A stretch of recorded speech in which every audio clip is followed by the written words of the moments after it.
5:10. Entonces vamos a comenzar. Les repito, para todos los que no se pueden conectar ni a Jitsi ni a Facebook, ya no se preocupen, después lo ponemos en YouTube y les compartimos el video. ¿Qué les parece que comenzamos? Esta es la sesión número 2 del curso introductorio a la patrística. Gracias, Alfredo y Andy. Entonces, es el curso, la sesión 2, perdón, la sesión 2 del curso de patrística.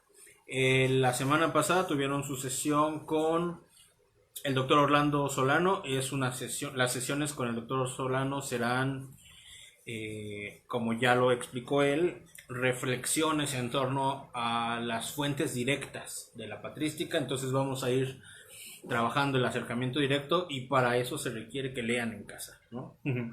Y por mi cuenta vamos a estar trabajando la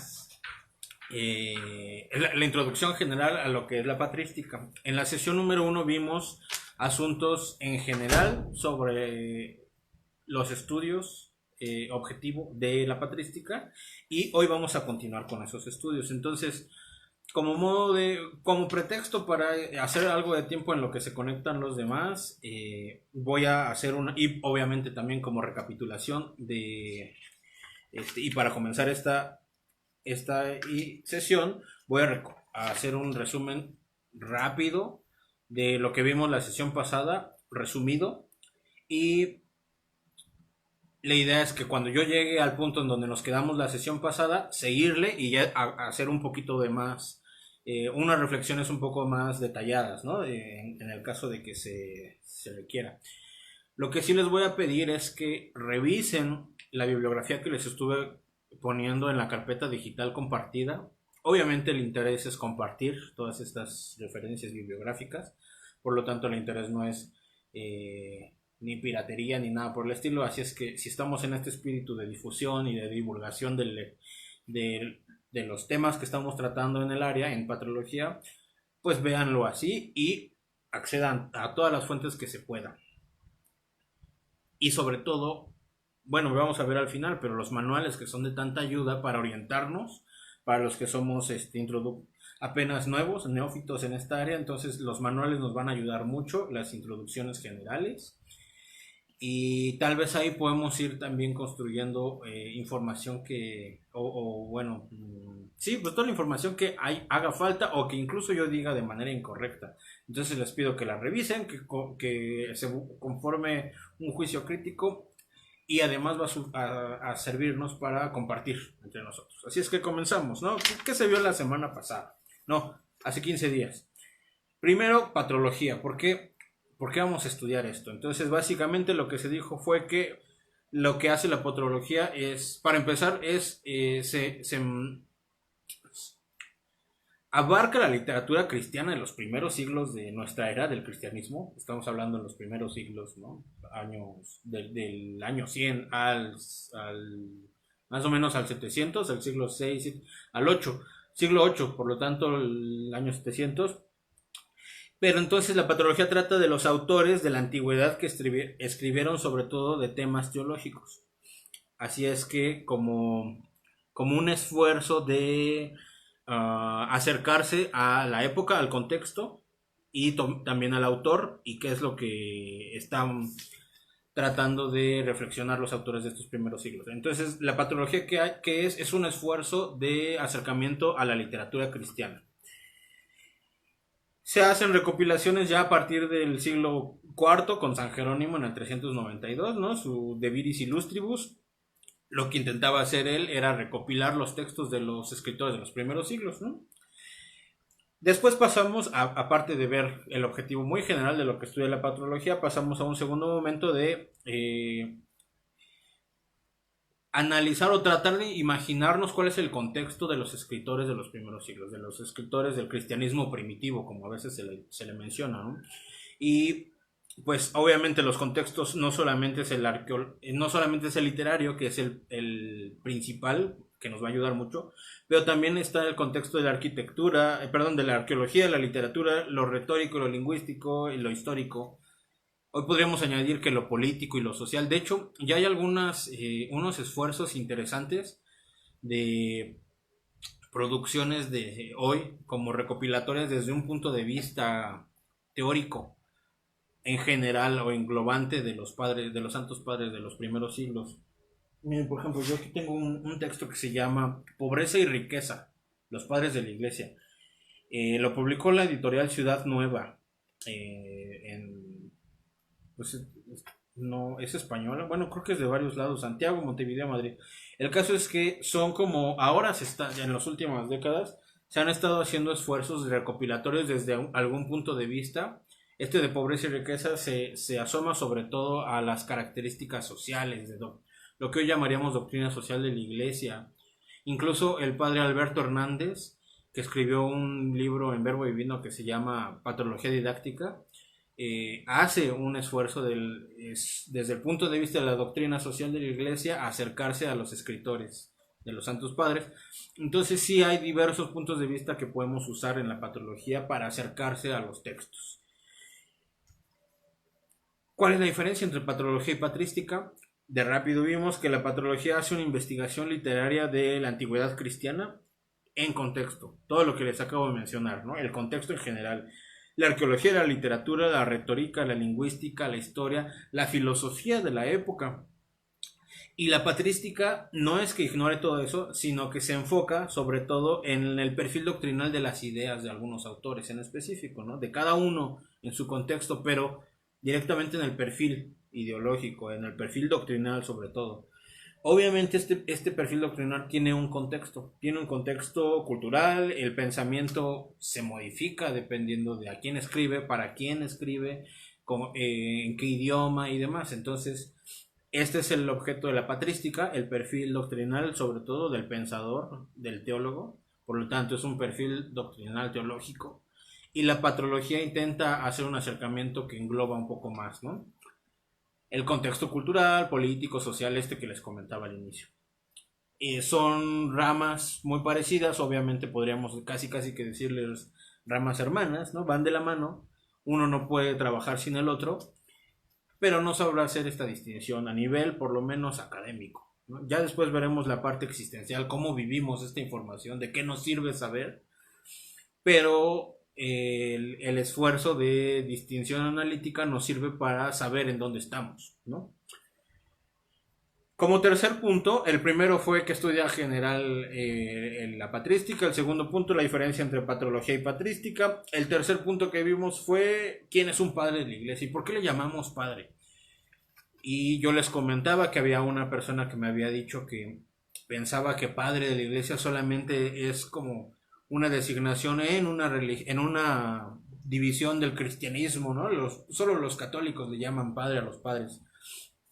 Pero aquí intentamos hacer un acercamiento desde la paideia griega, tratar de estar como de la mano de lo que proponían el esfuerzo pedagógico de esa época.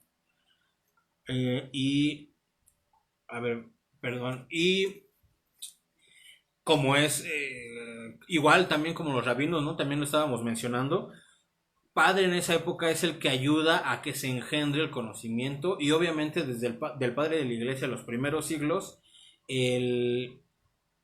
sobre todo el que engendra un nuevo creyente con su enseñanza y con su testimonio. Ese sí es a diferencia de lo que se proponía en otras culturas, en la judía y en la griega, es muy importante para las nuevas comunidades eclesiales del cristianismo primitivo.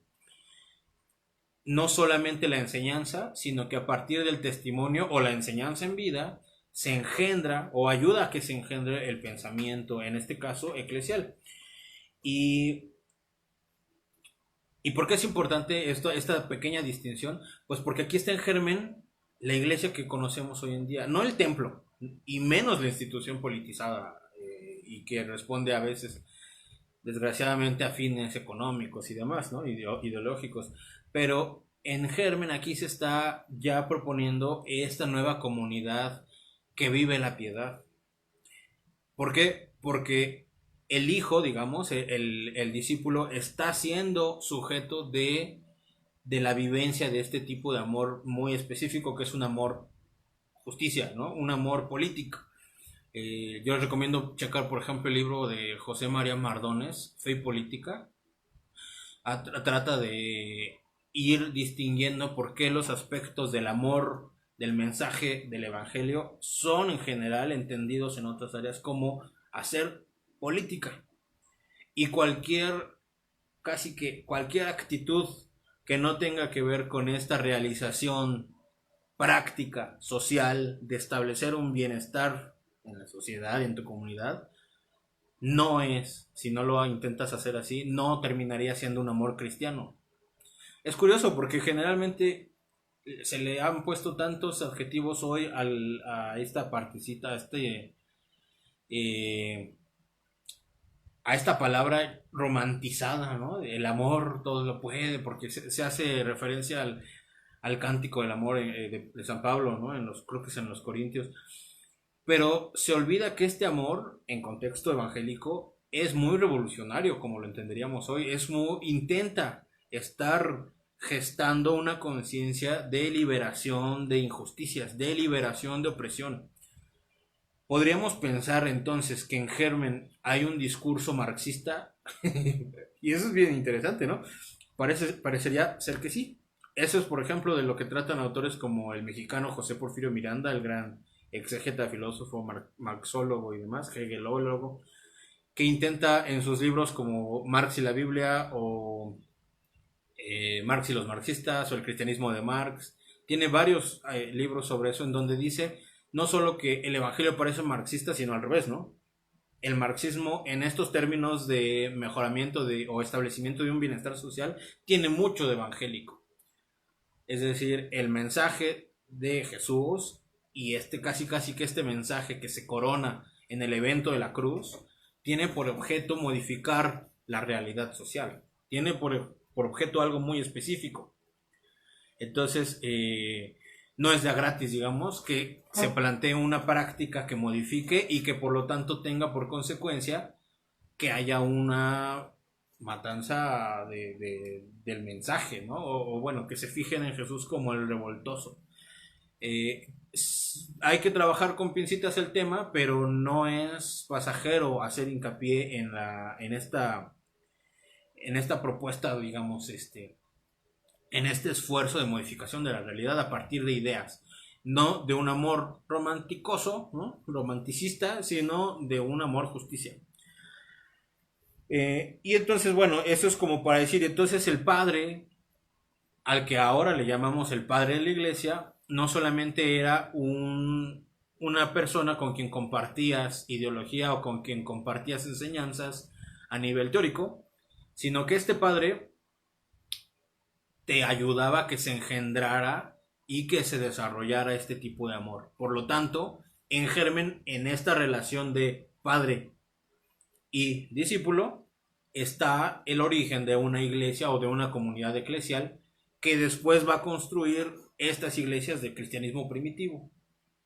¿Cuál es la importancia de hacer hincapié en que este es el germen de las comunidades eclesiales del cristianismo primitivo? Pues es todo, porque nos podemos acercar a estas reuniones como el ideal de lo que hoy estaríamos o deberíamos de estar replicando, ¿no? Comunidades que viven una piedad, una oración practicante, ¿no? Viva, y no es otra cosa más que un lugar en donde se está constantemente viviendo dinámicamente el misterio, que eso es lo que proponen los santos padres de esa época. Así es que el padre no solamente es el que ayuda a pasar la enseñanza, sino es que te ayuda a engendrar a partir del testimonio una formación integral y una formación del individuo hacia una comunidad y por lo tanto comunidades, ¿no? Curiosamente, aquí se empieza a gestar esto que se llama tradición con T mayúscula y con T minúscula, ¿no? Que es una cosa que se usa en teología como para decir que la tradición con T mayúscula es el modo en que podríamos entender humanamente que la revelación de Dios se nos está manifestando en esta historia, que no es pasajera a esta división. Y la tradición con T minúscula es esta continuidad en comunidad de vivencia de lo mistérico, del misterio divino. Si se dan cuenta, no es pasajera la distinción analítica. Ahora, podríamos decir, bueno, ¿y de qué nos sirve saber estas distinciones? Ahorita en realidad casi que de nada, pero eh, podríamos hacer, por ejemplo, aquí hincapié en que este es lo más importante, el punto más importante de formación del dogma.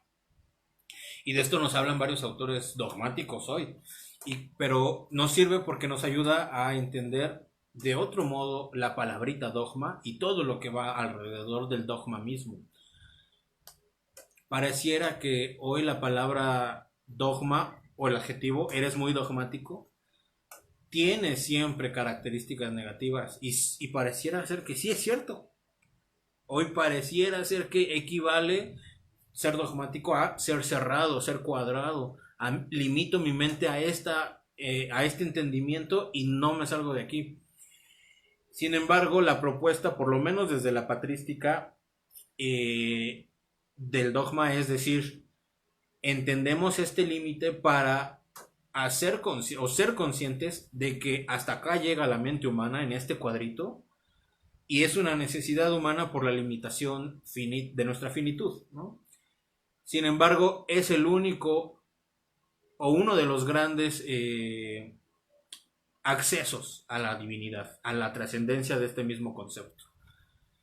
Y debajo, de hecho, de esta concepción de dogma, podríamos entender que la libertad solamente se entiende a partir del análisis de este dogma, de esta concepción humana de lo divino. A lo mejor podríamos dedicarle algún tiempo ya extra a analizar esta concepción de dogma como el único lugar donde se puede gestar en libertad un análisis de la divinidad. Sin embargo, quiero dejarles por lo menos como tarea o la espinita para que ustedes lo chequen después. Darse cuenta o pensar en qué grado es cierto que el entendimiento del dogma, de la palabra, como una necesidad de poner lingüísticamente la manifestación de la experiencia de lo divino, es el único momento en que se puede realizar la vivencia de la libertad a la trascendencia. Bueno, después checaremos ese tema. Sin embargo, creo que es muy importante recordar que entonces hay una hilación entre quién es padre, quién es el hijo del padre de la iglesia, la gestación de una comunidad primitiva cristiana inicial, como digamos la eclesiología en germen aquí está contenida, y después entendimiento de la formación dogmática o del dogma solamente como una expresión lingüística de la vivencia del misterio divino. En otras palabras, decir que un padre de la iglesia es padre es súper importante porque ayuda a entender no solamente al padre, sino a la comunidad que se está gestando en un inicio. Y esto nos llevó a pensar quién es entonces quién es un padre de la iglesia. Y estábamos pensando en 4 elementos que no podemos ignorar. La rectitud de doctrina. ¿Por qué? Pues porque no cualquier persona puede ser llamado padre de la iglesia, ¿no? Estábamos tratando de revisar estos dos aspectos súper importantes. La regla de la verdad y la regla de la fe. Regula veritatis, regula fidei. La regla de la verdad serían las Sagradas Escrituras, que en esta época se estaban gestando también. No las Sagradas Escrituras, sino el canon, como lo entendemos hoy. Y por lo tanto es muy importante. Y la regla de la fe, que es la tradición apostólica. Hay que recordar entonces que desde estos primeros siglos ya se está trabajando esta idea de fondo de que las enseñanzas originarias del mensaje evangélico con Jesús tienen una repercusión, digamos que en honor y en importancia, y obviamente de aquí se agarran muchas de las enseñanzas de los rabinos judíos para hacer este mensaje como el intocable, el que no puede ser manchado con otras ideologías y entonces que ha de ser continuado. Por lo tanto, la autoridad de los apóstoles comenzó a tener mucha importancia y lo podemos ver después en las escuelas que se fueron gestando a partir de estos primeros momentos de continuación de la enseñanza de los apóstoles con sus primeros discípulos y así, ¿no?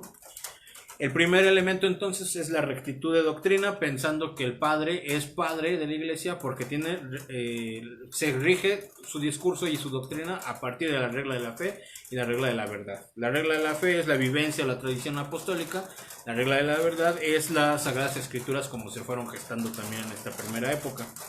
El segundo punto es la santidad de vida, y recordamos aquí rápidamente otra vez. En esta época, no había, en la primera época, en los primeros siglos del cristianismo primitivo, no había lo que entendemos hoy como canonización, procesos de canonización. Pero sí había momentos de vivencia de la piedad y por lo tanto también en muchas ocasiones martirio. Entonces estas dos características comenzaron a ser muy importantes para considerar que un autor tenía santidad de vida. ¿Qué tan pío es y cómo está viviendo esta piedad cristiana? Y a veces también cómo defiendes esta vida, cómo le dices a la sociedad, sí soy cristiano y defiendo mi fe, hasta el grado, por ejemplo, del martirio. Vivir la Biblia no solamente era vivirla, sino que tenía una carga pastoral enorme, ¿no? Un pastor de la iglesia no tenía que ver mucho con estas necesidades políticas, politizadas, digamos, ¿no? Que hoy están mojando desgraciadamente muchas de las instituciones actuales. El tercer apartado, así rápidamente, la aceptación por parte de la comunidad. Ya decíamos que si la persona fue en primer lugar entendido como una persona que tiene rectitud de doctrina, en segundo momento que tiene santidad de vida, era muy probablemente que tuviera aceptación en la comunidad, y en una forma circular, el hecho de que fuera aceptado en la comunidad hacía que la comunidad tuviera después importancia, y entonces la comunidad seguía no solo presumiendo digamos que a su padre,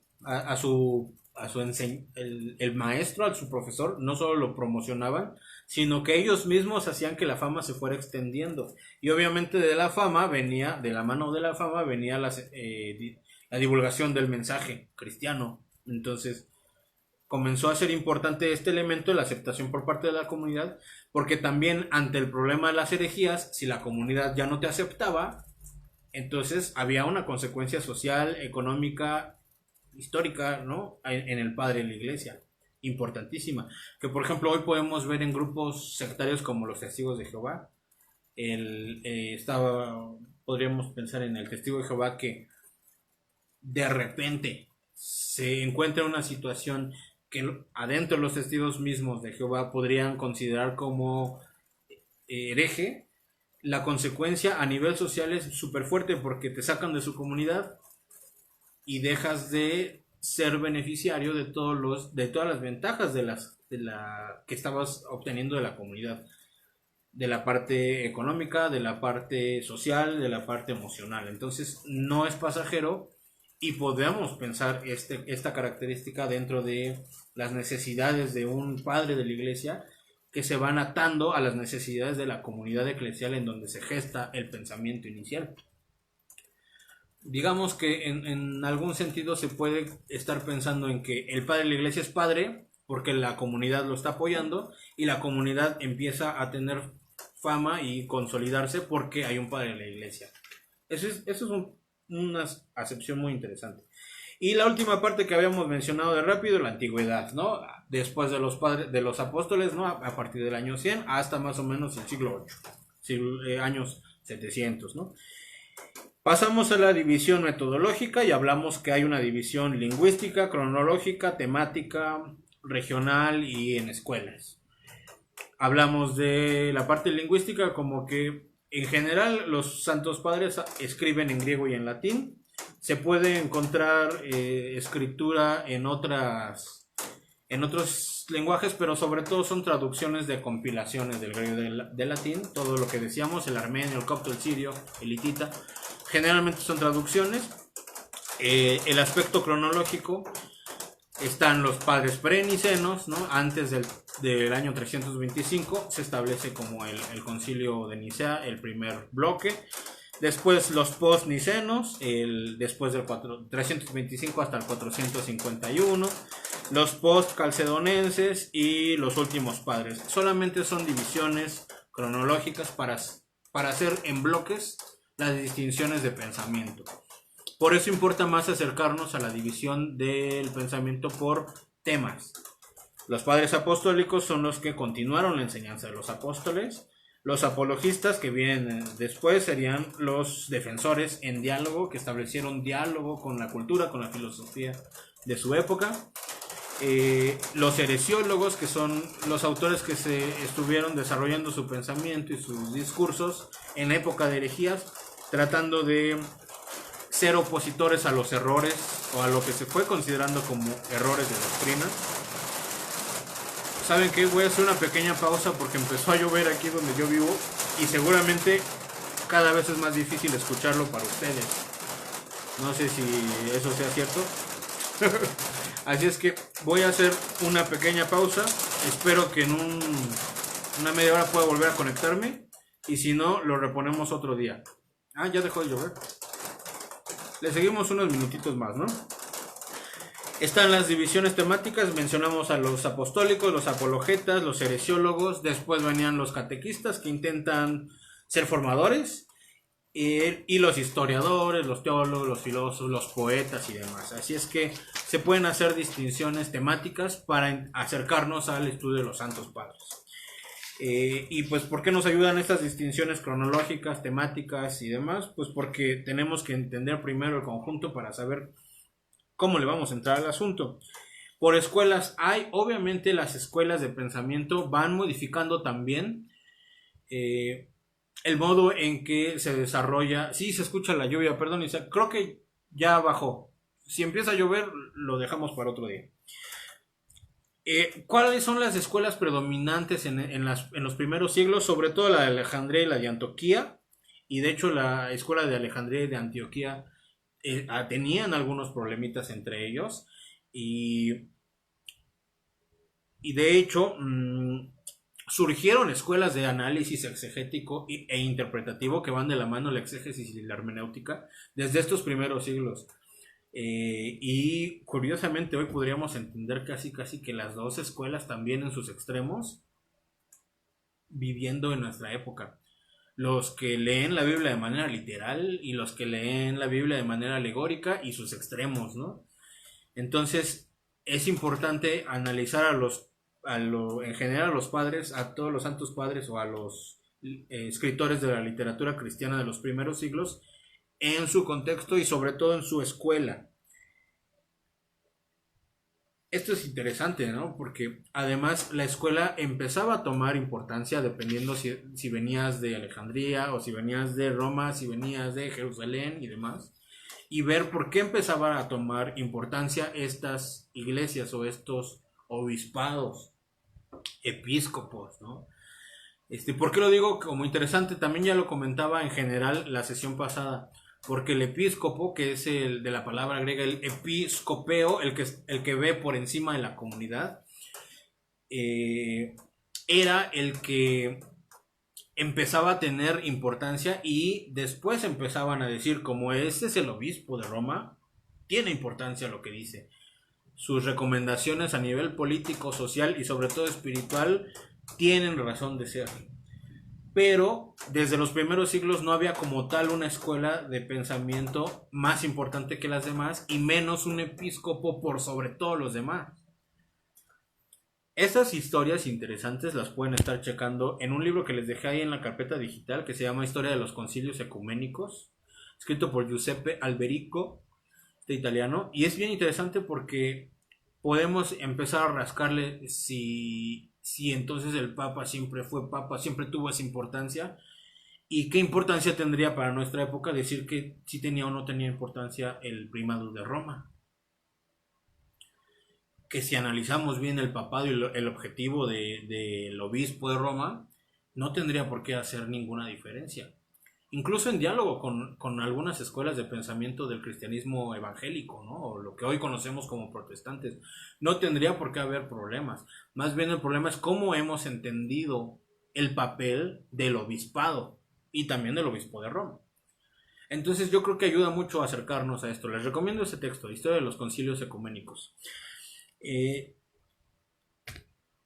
Había otras sedes, ¿no? La diócesis, por ejemplo, de Cesarea, de Capadocia, estaba exaltando la figura de Basilio el Grande. Y curiosamente lo apoyaban o lo recomendaban o tenía fama porque el Basilio el Grande era un gran filósofo y era un gran, hoy podríamos decir, exégeta, ¿no? Y de hecho el estilo de la escritura de Basilio el Grande hacía que se conformara una escuela de pensamiento crítico, de acercamiento a la religión a partir de que te esté rodando el cerebro, ¿no? Pensando que lo que te dicen tiene modo de explicarse y tiene un modo de ser, de llegar a una trascendencia con más prudencia que otras vías.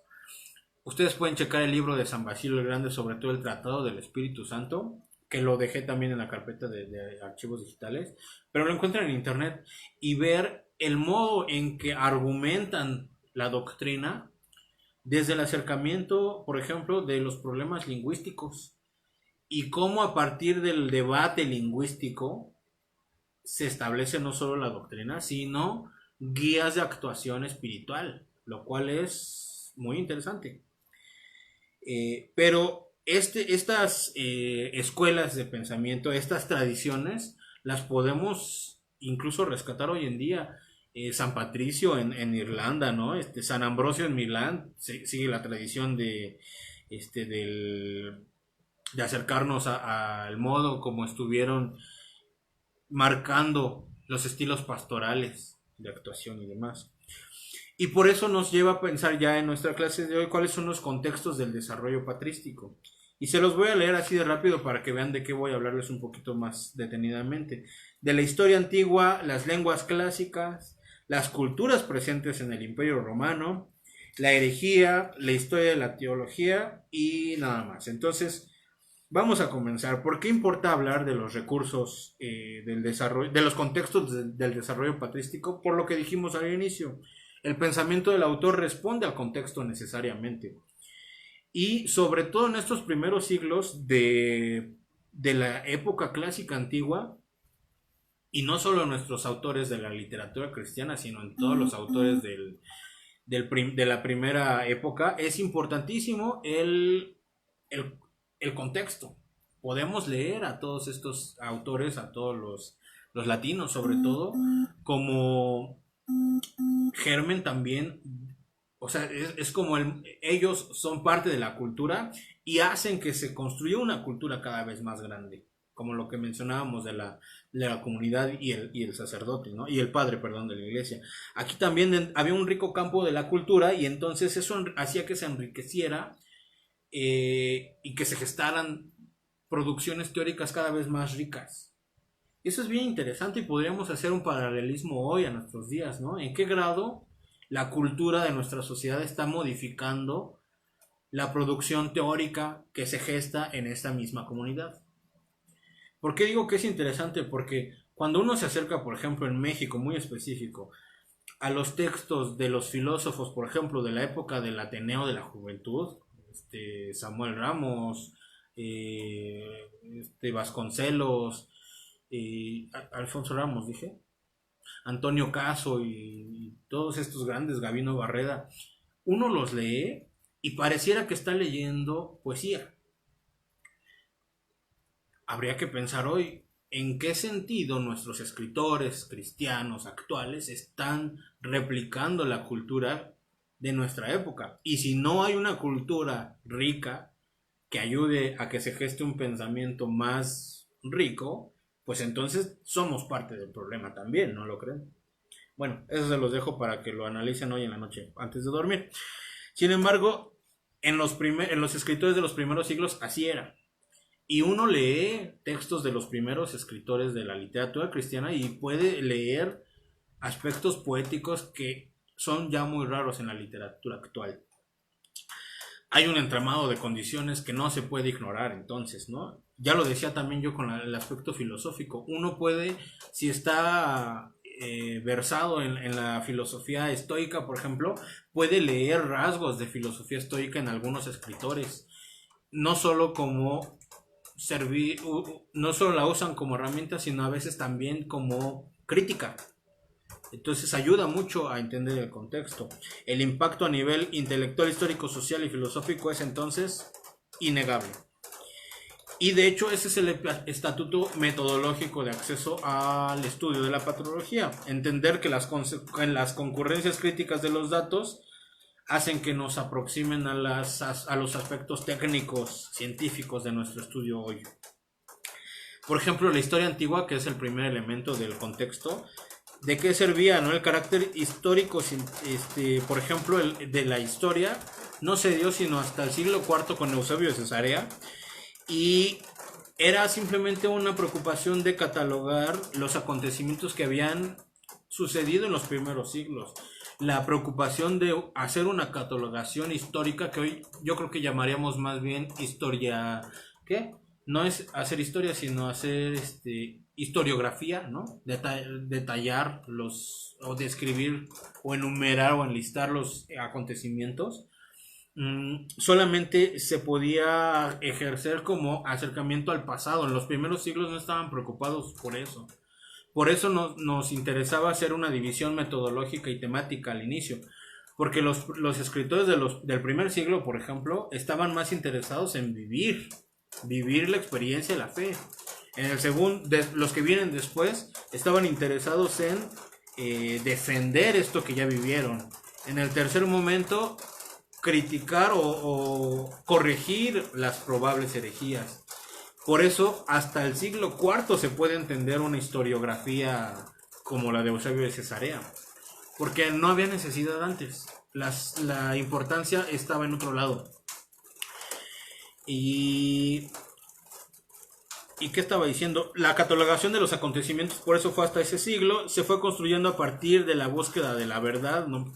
Eso es interesante porque podríamos pensar entonces, por lo menos a nivel objetivo, tratando de hablar de esta como de ciencia, que los intentos de historizar los primeros siglos tienen muchas herramientas de verdad, o podemos decir con muchos elementos que muy probablemente así pasó, porque los que estaban viviendo la fe en esos primeros siglos no tenían por interés más que vivir en verdad el mensaje real.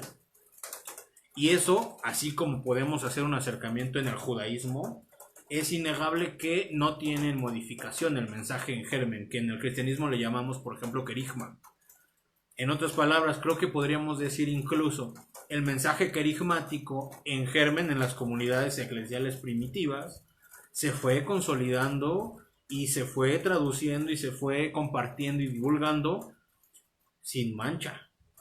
Y de hecho, las discusiones de los siglos IV, por ejemplo, ya en el primer concilio, en el 325 de Nicea, por eso se hizo un concilio y por eso había argumentos en contra de, porque había herramientas para argumentar que sí esto o que no esto otro. Por eso les recomiendo acercarse, por ejemplo, al Tratado del Espíritu Santo de San Basilio, para que vayamos viendo cuáles eran las herramientas que se tenían para que después en los concilios ecuménicos se decidiera dogmáticamente esto o el otro. En germen se puede ver muy bonito. Y si nos ponemos en la mentalidad como de película, como de ver así pasó, es totalmente interesante, ¿no? Más sabroso que muchas de las series actuales de Netflix. Entonces, la predicación y las ideas de los primeros siglos se iban construyendo a partir del desarrollo de la caridad y el testimonio, ¿no? Por eso los representantes de la... fíjense, eso está bien interesante. Voy a leer la frase, ¿no?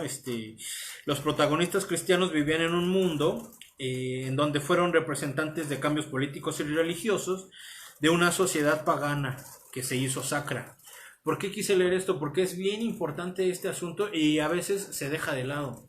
La historia de la vivencia en que se está viviendo el misterio del cristianismo puede resumirse casi desde la teología como desacralización de la historia.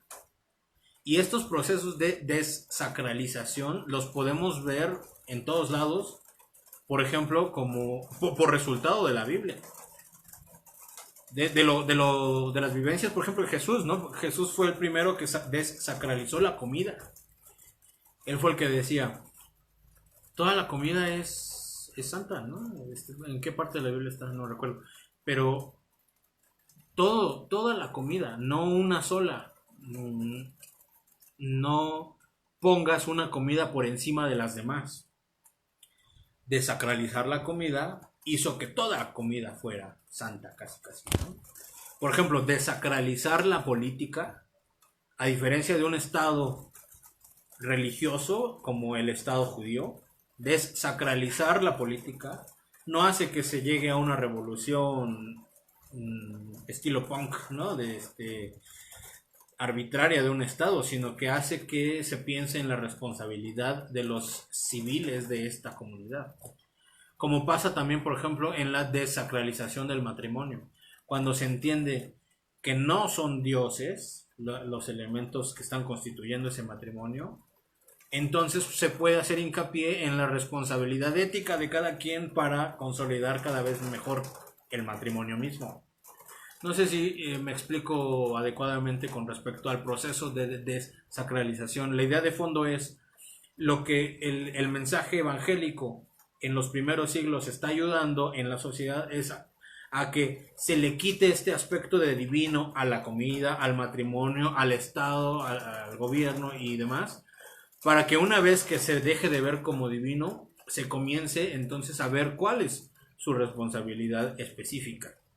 Por lo tanto, las consecuencias que tienen son inmensas. El proceso de desacralización a partir de la vivencia del cristianismo fuera de la religión son inmensas. Eso podríamos tenerlo en cuenta. Y muchos filósofos hablan de esto, o sea, no es algo que se me acaba de ocurrir, ¿no? El segundo contexto de desarrollo patrístico muy importante, las lenguas clásicas y la literatura. ¿Por qué es importante? Pues porque la lengua hablada y escrita, a diferencia de nuestra tecnología de hoy, ya nos lo criticará Heidegger, ¿no?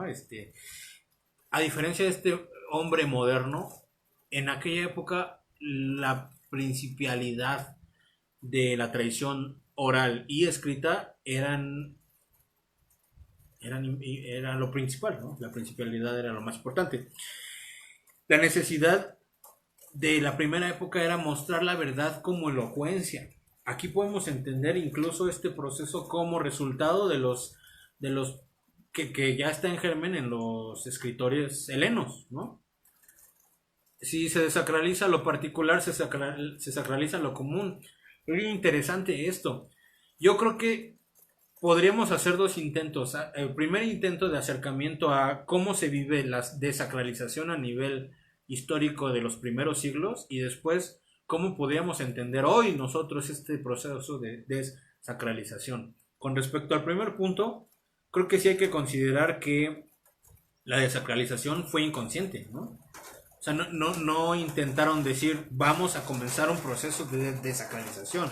Más bien se estaba haciendo porque se estaba promulgando un mensaje de verdad, que es lo que estaba comentando. Había necesidad de darle al César lo del César, pero ese no es tu Dios. Entonces yo creo que en esta intención de hacer una distinción de ámbitos ayudó a que se desacralizara también lo particular y por consecuencia también lo común. Y yo creo que no siempre fue así. Para responder específicamente a tu pregunta, yo creo que habría que ver esta estadística que va en algún momento sí, en algún momento no. Hoy, por ejemplo, podríamos acercarnos a estos pensamientos estos intentos de reflexión de en qué grado la sociedad en común ha sacralizado momentos de acercamiento a lo espiritual, sacralizado en términos como de generación de una divinidad casi que a mis necesidades. Y esto es por ejemplo, una de las características de la filosofía postmoderna, que es casi como dilución de lo divino en el cosmos, en lo teogónico en general. El problema de que se disuelve lo divino en lo común es inmenso. El sincretismo con ideas del hinduismo y demás no están dando los frutos que dieron, por ejemplo, en Schopenhauer o en grandes autores o en Plotino mismo. Sin embargo, creo que podremos rescatar de los primeros escritores muchas ventajas de desacralización. Por ejemplo, el esquema en que se escribe la Suma Teológica, ¿no?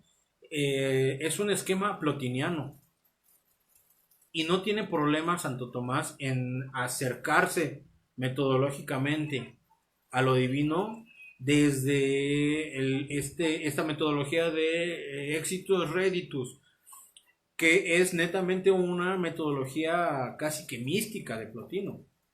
Y Plotino agarra mucho de ideas hinduistas. Entonces, no todo proceso de desacralización es negativo, más bien casi todos son muy positivos, pero también podemos decir lo contrario, no todo proceso de desacralización es completamente positivo. A veces con estas ganas o necesidades de quitarle los agrado a las cosas, quitamos todo. Yo les puedo recomendar intentos de acercamiento a la posmodernidad como propuesta de una divinidad no diluida, y yo creo que se puede trabajar mucho este tema, ¿no? El padre dominico que está vivo, que trabaja aquí en Ibero, Carlos Mendoza Álvarez, habla de esto, la propuesta de una fundamentación de un discurso ante esta disolución de lo divino no solo es importante, sino además ahora es necesaria. Yo creo que forma parte de esta propuesta de desacralización, y mucho se ha trabajado ahora, por ejemplo, desde la doctrina social de la Iglesia, ¿no? En el aspecto social, trabajado de la mano con la filosofía política para gestar comunidades de bienestar. A ver, pregunta a alguien aquí, Álvaro, hola, ¿desacralización sería lo mismo que secularización? Yo creo que van de la mano. Yo pensaría que el proceso de secularización tiene que ver, yo creo que con aspectos de aplicación ética y de aplicación de filosofía política, de construcción de un Estado ideal. Y creo que específicamente un proceso de desacralización se puede trabajar, y creo que se trabaja primero como un análisis de acercamiento de fenomenología de las religiones al evento social, que puede después ser trabajado como como secularización. Ahora, hay momentos como la secularización en la época moderna, que afectan como tal al proceso de desarrollo teológico. Y hay momentos de desacralización, como lo hacía Jesús con la comida, en donde ahí se queda. Sin embargo, se puede analizar como consecuencia constitutiva. Cuando Jesús dice en el Evangelio que lo del César al César y lo de la religión va para la religión, lo de Dios a Dios, lo que hace en realidad no es solamente exigir a los cristianos la vivencia de una experiencia religiosa, sino que una consecuencia política inmediata.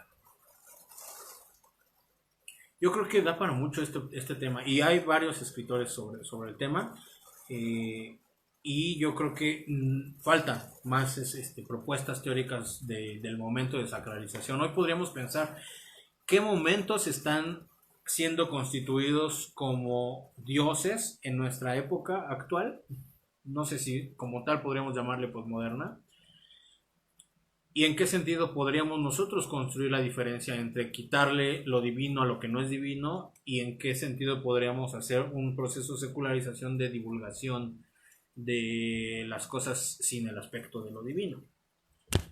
En otras palabras, no sé, es algo muy complejo, pero que se puede estudiar en germen ya en los escritores de los primeros siglos. Y curiosamente, pues tenemos que acercarnos a estos escritores desde las lenguas, ¿no? Desde la lengua hablada y la lengua escrita, obviamente griego y latín.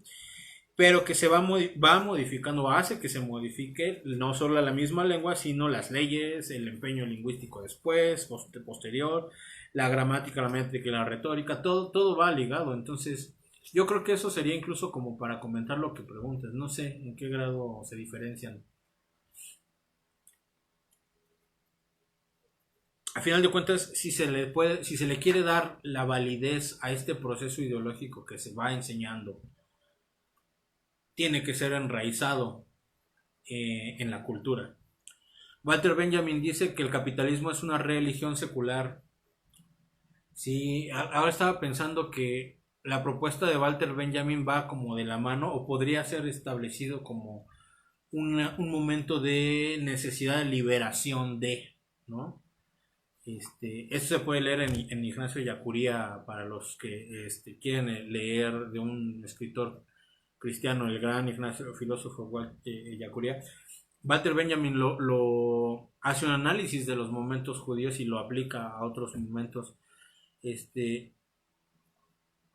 Otra persona que analiza los momentos en que la religión se ha convertido en el capital sería Daniel Ben Saïd, un filósofo francés, y dice, una de las herramientas necesarias para cambiar el mundo hoy es hacer este proceso que, como dices Álvaro, podría ser lo que Benjamin dice sobre el análisis de los elementos que han conformado el Estado que tenemos hoy. Al final de cuentas creo que da para mucho.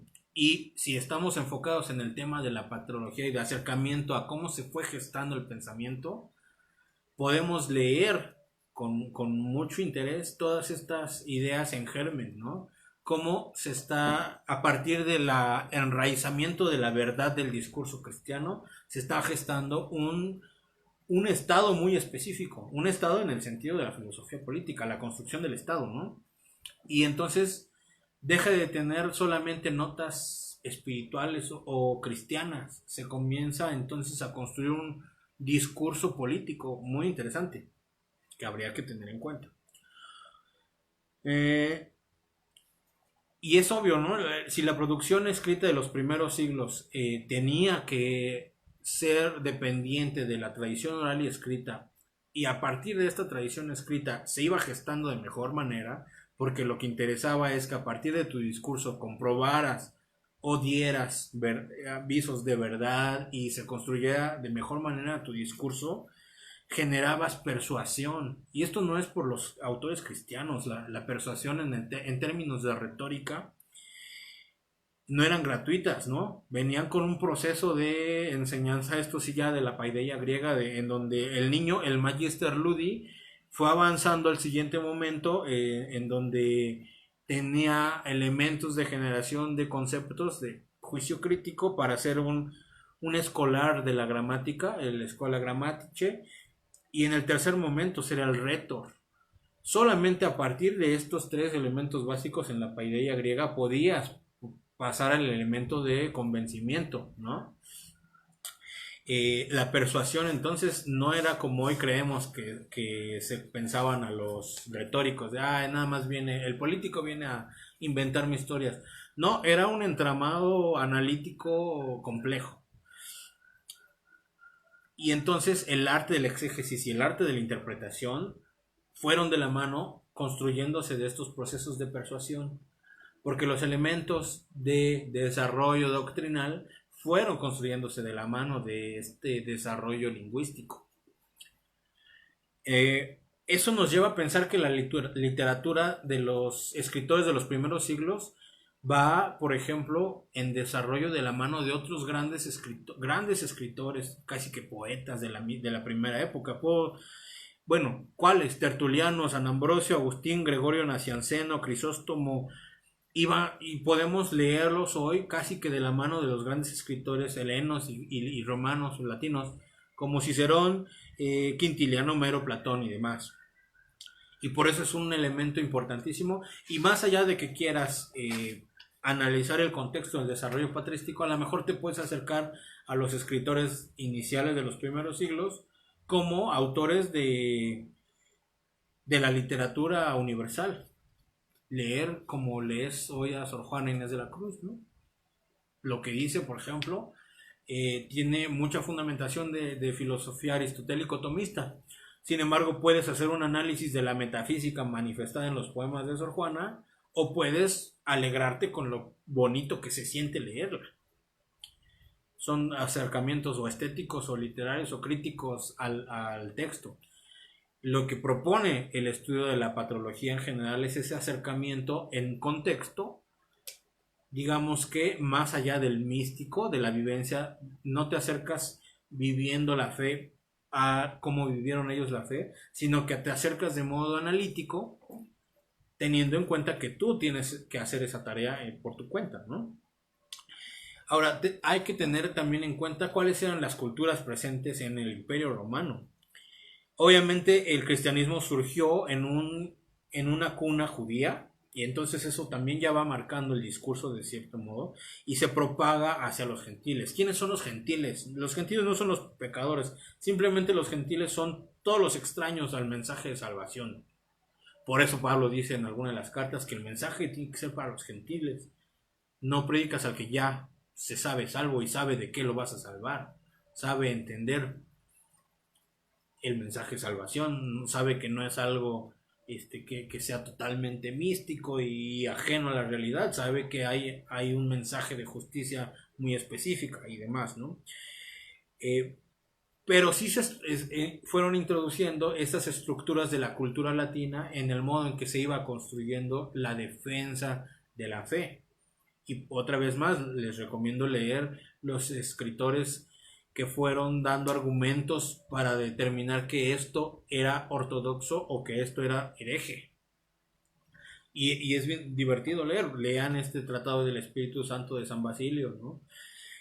Los pueblos africanos del norte, había muchas culturas, estaban los góticos, estaban los pueblos africanos del norte, los armenios, siríacos, germánicos, hispánicos, gálicos, todos estos estaban recibiendo el mensaje en estos primeros siglos de la época cristiana y no lo repetían sin más, lo hacían propio y hacían que se gestara otro tipo de análisis también, ¿no? Dice Jordan, hola Jordan, desde el comentario anterior, ¿cómo se relaciona la influencia del calvinismo en el desarrollo del capitalismo?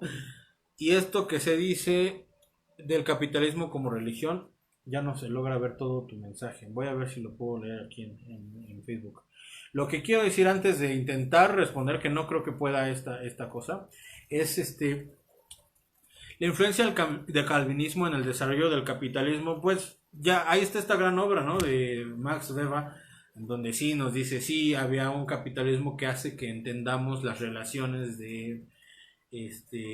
entre un comercio específico. Digamos que las bases de esta estructura política están en una estructura ética que responde a los fines normativos de la religión. Y entonces lo que haría en todo caso el cristianismo sería responder a estas propuestas, ¿no? Entonces sí responde mucho, ¿no? La gestación de una nueva religión vivida en esta sociedad desde o sea, digamos, sí hay una influencia, pero yo no creo que pueda hacer un esfuerzo tan grande de responder esto. Te puedo dar bibliografía. Se acaba como obviamente estábamos el año pasado al revés. A ver, explícame Álvaro, mientras yo recomiendo la bibliografía de Calvino. Se escribieron por los 500 años de la Reforma unos libros muy interesantes, publicados en la editorial Clié. Aquí tengo el de Martín Lutero, no sé si lo pueden ver. Se llama Antología de Martín Lutero, Legado y Trascendencia. Los edita Leopoldo Cervantes Ortiz, también el de Calvino. Entonces, podrías acercarte a la propuesta de hoy, de tratar de hacer una reflexión desde nuestras épocas, con nuestras herramientas intelectuales, digamos, analíticas, para ver las influencias. Dice Álvaro que de acuerdo con Weber, la ética protestante. Sí, coméntanos Álvaro, yo creo que no sobra mucho que nos comentes más, del engranaje a los procesos de acumulación del capital.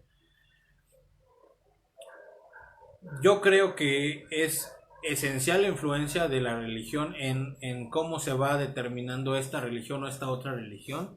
Y creo que esto se enlaza directamente con cómo podemos analizar la necesidad de ir viendo en qué grado la comunidad ha construido la divinización o ha pensado que el Estado se ha convertido en el Estado divino. Dice, del engranaje los procesos de acumulación del capital. Dice Álvaro, un amigo, la ética protestante se expresa en la lógica del ahorro y del trabajo.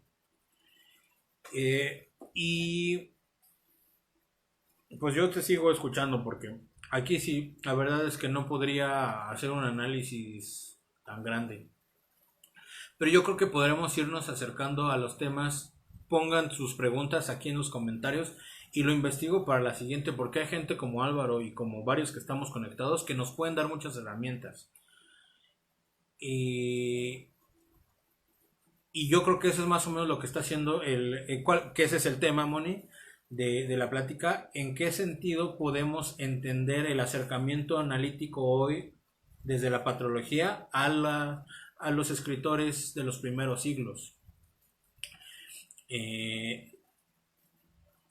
Las propuestas de los primeros siglos eran no haciendo esta distinción analítica de este es el Estado y esta es la religión, sino como lo que yo les comentaba que hacía Jesús.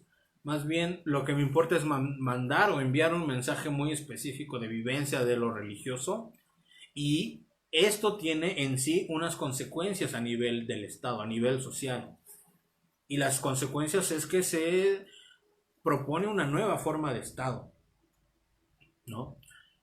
Se propone una desacralización, bueno, una divinización, podríamos decir, del Estado, ¿no? Se hace una distinción entre lo que debe de gobernar el Estado y lo que debe de gobernar lo que no es el Estado, que es la religión.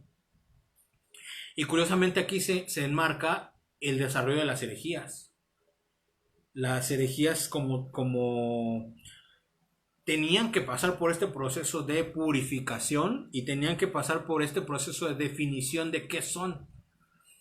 Porque una vez más estamos en un momento en donde apenas se está gestando el canon, todavía no hay un canon determinado y finito, todavía no hay una determinación de cuáles son el código de derecho canónico, ¿no?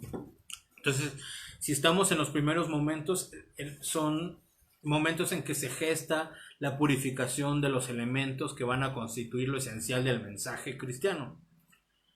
Y, curiosamente, en el momento en que se gesta esta determinación de los elementos básicos, se gesta también, al mismo tiempo se gesta lo que es, lo que no es lo que no es lo orgánico, lo esencial, lo querigmático, ¿no? Por ejemplo, podemos pensar que hay, y bueno, antes de mencionar lo que iba a decir, hay que considerar que el momento de herejía en esos primeros momentos simplemente, y no era como hoy lo entendemos, era una opinión alternativa. Por eso estoy mencionando estos momentos de purificación y de determinación, ¿no? Definición de qué es lo que se considera ortodoxo y qué no se considera ortodoxo, o qué no se debiera considerar ortodoxo. ¿Y por qué es importante pensar el momento herético de los primeros siglos como solamente opinión alternativa? Pues porque hoy lo hemos satanizado el término, ¿no? Le hemos llenado al término de una carga mágica que no tenía en los primeros siglos. Sin embargo, en los primeros siglos sí podemos hacer recuento de los momentos en que se vivían, digamos, los momentos mágicos. Había una respuesta mítica o filosófica a muchas cosas, eso sí no lo podemos negar. En general al problema del mal. Y creo que curiosamente, ¿no? Lo seguimos repitiendo, esta necesidad de respuesta mágica al problema del mal, porque a lo mejor hemos estado dejando de lado el proceso dogmático ortodoxo de qué es lo que sí se considera como momento querigmático y qué es lo que se consideraría como una respuesta mágica al problema del mal, que es lo que ya estaban respondiendo los grupos como los gnósticos, como los docetas, los nestorianos en los primeros siglos. Básicamente lo que intentaban hacer era satisfacer espiritualmente una necesidad ¿Por qué? Pues porque hay miedo, hay necesidad de lo místico. Todas estas teogonías helenas, ¿no? Que respondían a ejercicios de adivinación. O sea, esto no es nuevo, es súper antiguo, ¿no? Las herejías alcanzaban alto grado de aceptación en esa época porque no eran lo prohibido. Era más bien una respuesta comúnmente esperada. No sé, era era casi que la respuesta obvia.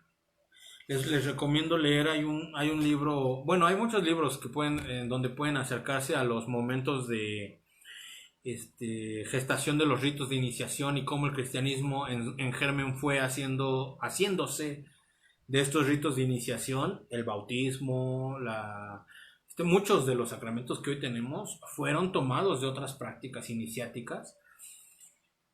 Y por ejemplo, ahorita estoy recordando un libro que se llama Sacerdotes y el sacerdocio. Ahorita les comento. Pero quiero leer antes de seguir adelante. De hecho, ya terminamos. Pero voy a leer un último comentario de Álvaro. Dice, no me estoy haciendo promoción, pero hace un año di una conferencia sobre el problema de la eticidad protestante y el desarrollo del capitalismo contemporáneo. Por favor, acérquense a la propuesta que deja Álvaro Reyes. Ahí está el link de YouTube, me parece, sí. Y yo creo que es un tema que deberíamos de estar analizando. Sí, sí sirve mucho, es muy necesario en términos del análisis pues a nivel de filosofía política y ver en qué sentido las propuestas teológicas pueden ayudarnos a entender la gestación de una politicidad, ¿no? Muy específica. Ayuda muchísimo, es necesario y tenemos que hacerlo. Y yo creo que podríamos entender, como ya lo preguntó Jordan, en qué sentido me está sirviendo acceder a estos primeros textos para comparar con otras realidades muy específicas como lo de Calvino, como la ética protestante en general. Y también en otro momento, yo creo que preguntar en qué sentido podría pensarse que hay como tal una ética protestante. Por ejemplo, voy a seguir, estamos tomando estos temas en un curso del EPEC que se llama Teologías Contemporáneas y estamos tratando o vamos a tratar de analizar las diversas corrientes que se fueron gestando a nivel de desarrollo dogmático, por ejemplo, de las diversas corrientes del protestantismo y en comparación o a la par de cómo se fue desarrollando la exégesis o el ejercicio analítico de acercamiento a las primeras fuentes del catolicismo. A final de cuentas, todas se consideran como gestación de la teología que hoy nos ayuda a entender de mejor manera los momentos del Estado y los momentos espirituales, pero creo que nos ayuda también a entender que podemos gestar un mundo muy específico de manera diferente, gracias por ejemplo a propuestas como las de Benjamin, como las de Ignacio Yacuría. Dice Moni, ¿algún día tendrá fin esa necesidad de religiosidad? ¿O puede ser que nunca y solo sea una transformación para su evolución y estar en la permanencia? No sé, yo no sabría responderte eso, Moni. No, o sea, no sé si va a tener fin esta necesidad de religiosidad, pero yo creo que ayuda mucho ir puliendo los conceptos. Simplemente el término religare, religión, que viene del latín religare, intenta hacer referencia a volver a ligar algo que en su inicio estuvo ligado. Y entonces, ¿a qué se hace referencia? El gran filósofo Javier Zubiri menciona que hay tres momentos de análisis de lo humano ante lo divino. El momento del sí, el momento del no y el momento del no sé. El momento del sí es el momento del teísmo. Sí, creo o considero, según las herramientas limitadas humanas, que sí hay una divinidad. El momento del no es el momento del ateísmo y puede ser crítico, un ateísmo con argumentos, o puede ser hollywoodense, ¿no? Un ateísmo diluido y fácil. No, no creo que haya un Dios. Y el tercer momento es el momento del agnosticismo, en el sentido de puede ser agnosticismo crítico, mi mente es tan chiquita que no lograría comprender a la divinidad o saber si existe o no, o un agnosticismo fácil, limitado, en donde dice, pues no me interesa saber si afecta lo divino a lo humano. Obviamente la respuesta de la primera, la respuesta de todo donde dices que sí, intenta con herramientas decir en qué modo no puedes entender a la humanidad sino desde lo trascendente espiritual. Que a eso trascendente espiritual después le nombres Dios y que a ese Dios le pongas un nombrecito es otro asunto, del que se encargará el ejercicio del ecumenismo, de la teología ecuménica y demás. Pero el primer momento a nivel, digamos, casi que metafísico, ontológico, con respecto al análisis del ser, se puede proponer esta respuesta, ¿no? Una respuesta de análisis de lo divino como sustento ontológico de todo lo propuesto. Ahora, de todo lo real. Esta propuesta tiene sus pincitas, ¿no? Porque puede caer muy fácil en una respuesta, como decía al inicio de esta sesión, en donde lo divino se ha disuelto en todo el cosmos. Ahora, creo que podríamos preguntar qué tan prudentes son estas ideas de disolución del yo y disolución de la divinidad. A nivel analítico sí da muchos problemas, a nivel espiritual habría que ver en qué grado, ¿no? Y eso es lo que intenta hacer, por ejemplo, la teología cristiana. ¿En qué sentido da propuestas una teología cristiana de relación de persona, de una persona con otra persona, ante propuestas de un sincretismo de todo, ¿no? En donde tú eres lo divino. Y yo creo que podemos ir analizando o puliendo estas frases, porque desde el cristianismo se puede decir lo mismo, tú eres divino, pero ¿en qué sentido? ¿No? ¿En qué sentido se entenderían, por ejemplo, propuestas como el Espíritu Santo está en ti y por lo tanto Jesús convenía que Jesús se fuera para que bajara el Paráclito y estuviera viviendo en nosotros? ¿Cómo se entiende más allá de romanticismos esta divinidad del humano? A final de cuentas, por eso creo que tiene mucha importancia lo que nos propone Álvaro de análisis de la vivencia de lo espiritual o de lo religioso en la gestación de una comunidad social a partir de lo político. Porque se va trabajando lo religioso a final de cuentas. Puede ser que nunca y solo sea una transformación para su evolución y estar en la permanencia. Te digo, no sé, creo que hay muchas preguntas a las que podemos acercarnos después. Ahora, les quiero comentar, la sesión de hoy terminaba a las 6, ya nos pasamos un poquito, pero siguen comentando que bueno, voy a leer esto que acaba de escribir Moni. Dice, la espiritualidad en estas fechas está siendo parte de una moda. Eso me parece triste porque no se comprende lo profundo de la importancia de unicidad universal. Solo es un comentario. Sí, sí, yo creo que podemos ir trabajando precisamente análisis doctrinales de lo espiritual. Uno de los ejercicios de análisis, por ejemplo, de las últimas propuestas a nivel espiritual, es estos análisis de teología posmoderna, en donde se analiza este momento que la humanidad ha disuelto sus necesidades de resolución de los problemas en el todo. Pero de esto ya han hablado de Nicolás de Cusa, la reducción cosmológica le llama Hans Urs von Balthasar, un gran teólogo. ¿Cuál es el problema de que haya una reducción cosmológica?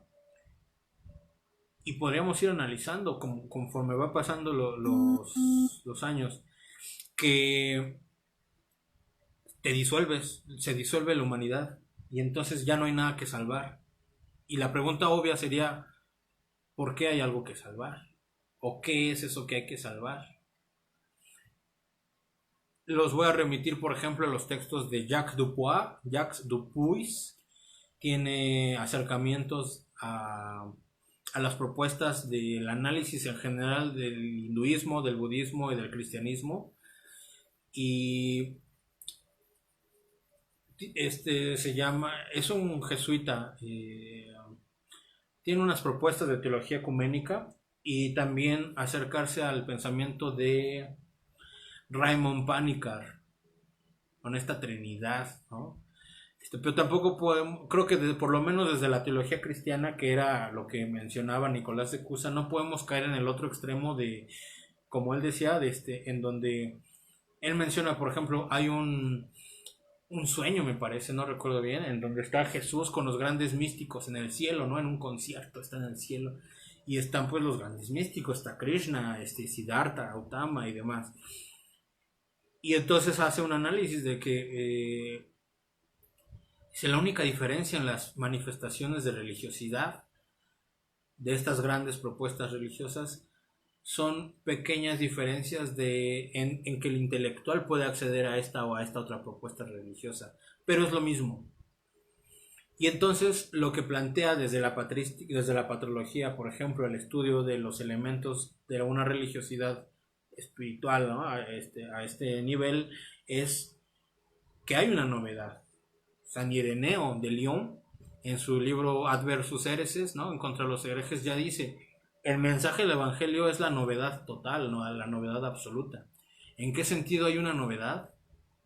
En el sentido del análisis en que la divinidad se abaja, la catábasis, se deshace, se disuelve, se da completamente, y en ese sentido hace una propuesta totalmente distinta a las otras religiones.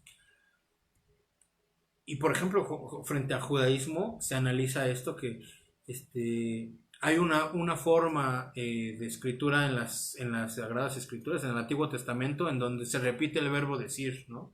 Y dijo Dios diciendo, ¿no? En el hebreo es una estructura gramatical. ¿Por qué hacían esta repetición del verbo? Pues porque tienen miedo a acercarse a esta realidad en que cuando Dios dice, como es palabra, se da a sí mismo. Y este es el momento en que salta el cristianismo como propuesta de religión diferente, como propuesta de religión novedosa. Claro, en el entendimiento de la revelación de la divinidad, Dios sí se da en la palabra. Cuando se da completo, no es una obra de teatro. Y esto precisamente se va trabajando en los discursos, en el análisis de los discursos doctrinales de los escritores de la literatura del cristianismo primitivo en los primeros siglos. No es de a gratis, ¿no? Que Jesús sea la palabra, el logos, la palabra, la vida, el camino. Pero como es la palabra que se está dando completamente, y como esta palabra es el camino, la verdad y la vida, que es Jesús, ¿no? Que es también un versículo, entonces hay una necesidad de entender una metodología de acercamiento a partir de un diálogo con el que es el camino, allende o más allá de discursos metodológicos limitados. Y vamos, si gustan, para la siguiente sesión me pongo a leer para ver la influencia del protestantismo, algo de las propuestas de Álvaro. Y Moni, Álvaro, Jordan, por favor, escriban todas sus dudas aquí y las seguimos trabajando para la siguiente sesión, y vamos empatando las dudas con la propuesta de la patrología como un esfuerzo de acercamiento a las doctrinas de los escritores de los primeros siglos. ¿Les parece bien? Creo que, como podemos ver, se puede aplicar muchísimo en estos días. Yo les iba a dar las propuestas de Carlos, El Dios escondido de la posmodernidad. Es el libro de Carlos Mendoza Álvarez, que les recomiendo para acercarse a una propuesta de la teología ante esta disolución de lo espiritual hoy, en donde creemos que todo es divino, ¿no? Yo soy divino, la piedra es divina. Al final de cuentas hay un ejercicio, ¿no? de propuesta ante estas pues no sé si deformaciones, pero ante estas nuevas ideologías. Y el otro, espérenme, se llama Sacerdotes y laicos en la iglesia primitiva y en los cultos paganos. Es un librazo, Este lo publicó la editorial EUNSA de España, y pues son como que los únicos dos libros que me acabo de acordar en donde podemos ir leyendo. Entonces nos vemos para la próxima, dentro de 15 días, en una sesión aquí de 5 a 6 o a 6 y media. Y dentro de 8 días la sesión es con el doctor Orlando Solano, para leer directamente de las fuentes. Van a leer las cartas a los Corintios de San Clemente Romano. Entonces, por favor, pónganse al día, lean su tarea, ahí está en la bibliografía, y cualquier cosa envíenme las preguntas en los comentarios, con gusto los leemos. Pues muchas gracias y hasta aquí lo dejamos. Saludos a todos.